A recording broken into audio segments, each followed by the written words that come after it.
In December 1944, American soldiers huddled in a concrete bunker dug into a Belgian hillside during the Battle of the Bulge.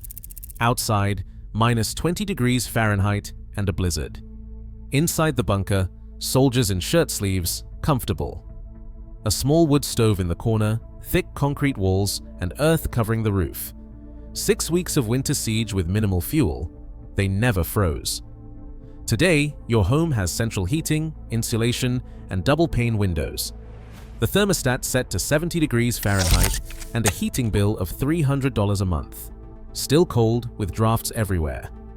Power outage, and your house can freeze in hours. 1-generation heated concrete bunkers in blizzards. Yours cannot heat insulated homes, even with unlimited electricity. Ever been cold at home despite the heat running? What you are about to learn explains why soldiers in bunkers stayed warmer than you in your modern house.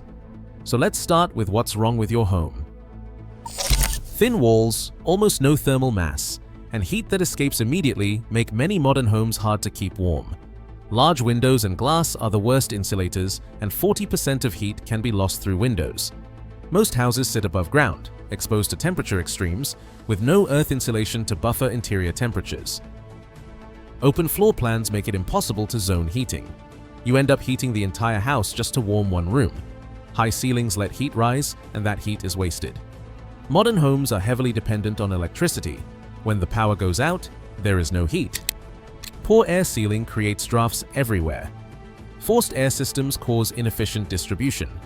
These are major failures in many modern homes. Americans spend $1,200 a year on heating, and many homes still feel cold. When the power goes out, modern homes can become uninhabitable in a matter of hours. On average, modern homes are less efficient than houses built in 1940. Compare that to World War II. Winter warfare was a brutal survival challenge. The Battle of the Bulge in December 1944 brought the coldest winter in decades. 0 to minus 20 degrees were common. Tents meant death. Soldiers froze. Bunkers meant survival. Military bunkers were dug into hillsides or built underground. They had thick concrete walls, 2 to 3 feet thick, and earth covering the top and sides with several feet of soil. A small entrance reduced heat loss. Low ceilings, 6 to 7 feet high, kept heat contained. The small interior concentrated body heat. Ventilation was minimal and airflow was controlled. Earth contained. Heating was simple. A small wood stove sat in a corner with a metal pipe vented outside. Soldiers burned scavenged wood and coal when it was available. Minimal fuel was needed because the space was small and well insulated. Radiant heat from the stove moved through the room. Body heat from 20 to 30 soldiers added warmth. Cooking and candles contributed extra heat. Radiant. Here is how it worked. Earth insulation mattered. Below the frost line, the ground stays 50 to 55 degrees year-round. That meant a bunker only had to be warmed by about 20 degrees, from 55 to 75, not from 0 to 70. That is a massive difference. Thermal mass was critical. Thick concrete walls absorbed heat during the day and released it at night, acting like a battery to stabilize temperature. In a small space, body heat mattered. 30 soldiers could generate 3,000 watts, the equivalent of 3 space heaters running, just from their bodies. Low ceilings kept the warmth at head level. Minimal openings, a single entrance, and small vents meant heat stayed inside. No windows, no drafts. Thermal mass. The Battle of the Bulge lasted 6 weeks. It was siege warfare in blizzard conditions, with temperatures from 0 to minus 20 outside. Cut off from resupply, soldiers had limited fuel, yet small amounts lasted for weeks. They stayed warm and fought effectively. Frostbite was rare inside bunkers, but common in tents. It worked. Soldiers survived the brutal winter and remained combat-ready despite the conditions. They used minimal fuel, with no electricity and no gas. Simple physics did the rest: earth insulation, thermal mass, and small, contained spaces. Those bunkers still exist today, and they hold heat better than your house. Why? Because being underground gives an advantage. The earth provides free insulation and a constant temperature buffer. Thick concrete has thermal mass that stores and releases heat slowly. Small, contained spaces are easy to heat and retain warmth with minimal losses. Few openings and low ceilings reduce heat loss. A wood stove radiated heat directly with no duct losses. Body heat mattered too. Humans are natural heaters in a small space. The system did not depend on electricity, so it kept working during outages. Your house is above ground, exposed to the full temperature difference, sometimes a 70-degree gap, not 20. Thin walls and little thermal mass let heat escape quickly. Large windows can account for 40% of heat loss. Open floor plans force you to heat 3,000 square feet just to warm the 500 you occupy. High ceilings let heat rise away from people. Forced air systems suffer duct losses and dry the air. Homes are dependent on power. During an outage, there is no heat. Many houses are designed for aesthetics, not efficiency. Here is the disturbing part. World War II engineers calculated thermal efficiency. Thick walls provided thermal mass. Underground siting used earth insulation. Small rooms held heat. Low ceilings contained warmth. Every decision was based on physics to ensure survival in the worst conditions. Modern architects prioritize appearance, space, and light, with large windows for the view. Those choices create a thermal nightmare. Open floor plans and high ceilings look grand, but they are a heating nightmare because heat escapes. Builders mask those failures with HVAC systems, bigger furnaces, and more power. Your heating bill pays for bad design every month. So what happened? How did we go from bunkers that stayed warm with wood scraps to homes that freeze despite unlimited electricity? It was 1945 and the war was over. Soldiers came home from bunkers. Pre-war homes had thick walls, small windows, tight construction, and basements. They were still built for efficiency. Heating costs were low and homes stayed warm. The 1950s brought suburban expansion and housing construction boomed. Mass production changed how houses were built, but homes remained relatively efficient, with smaller windows and thicker walls. Then picture windows were introduced, large glass panes for views. Heating costs were still manageable, and some efficiency remained. But here is where it gets disturbing.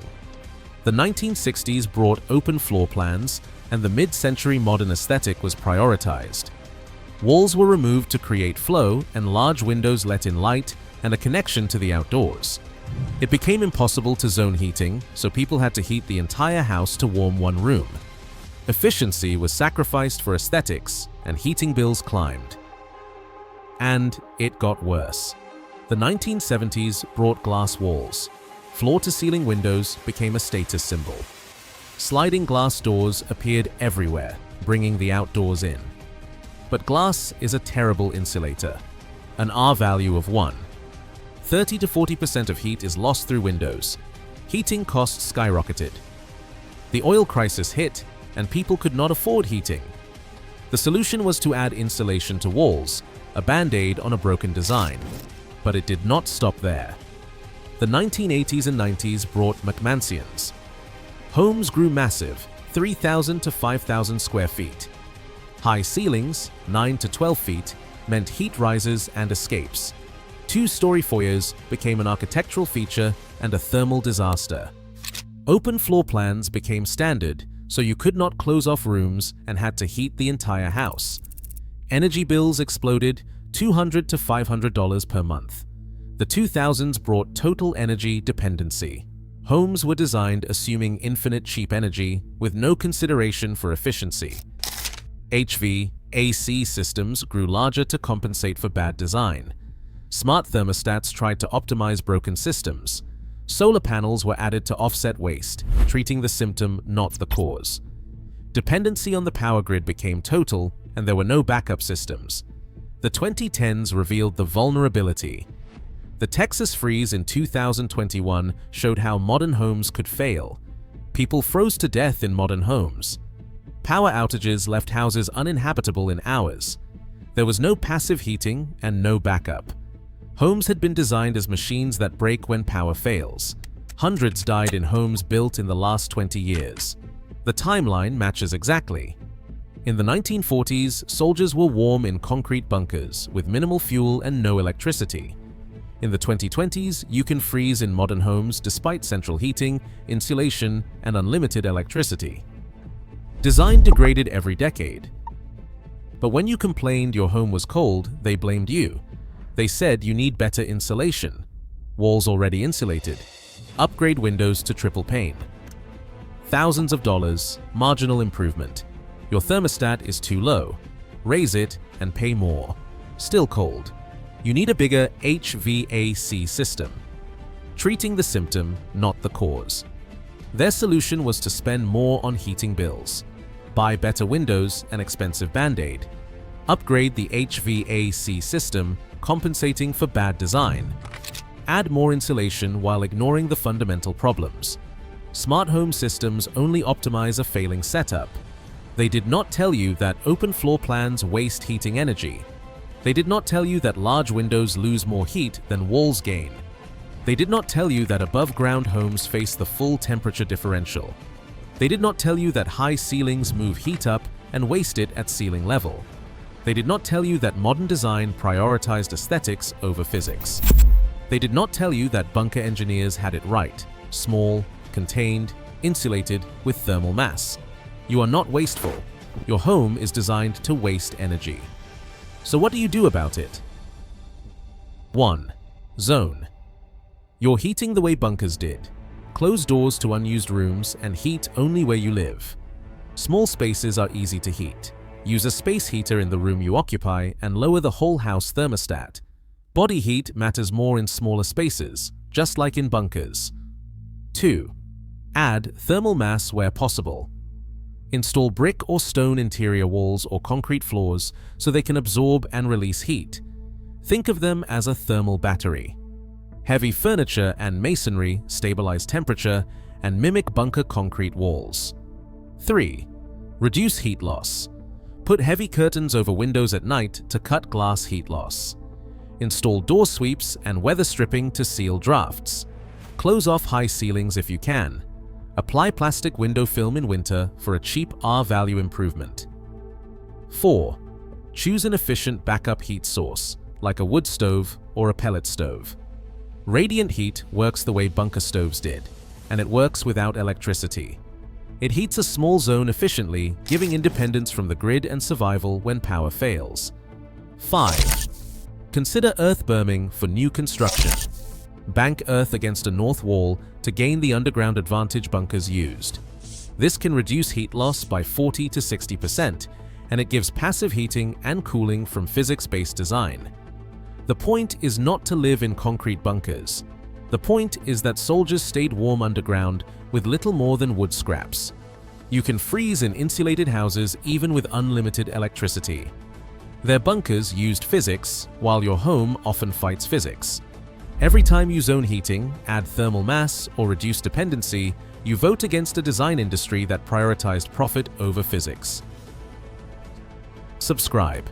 We are digging up what World War II engineers knew about staying warm. Knowledge that kept soldiers alive.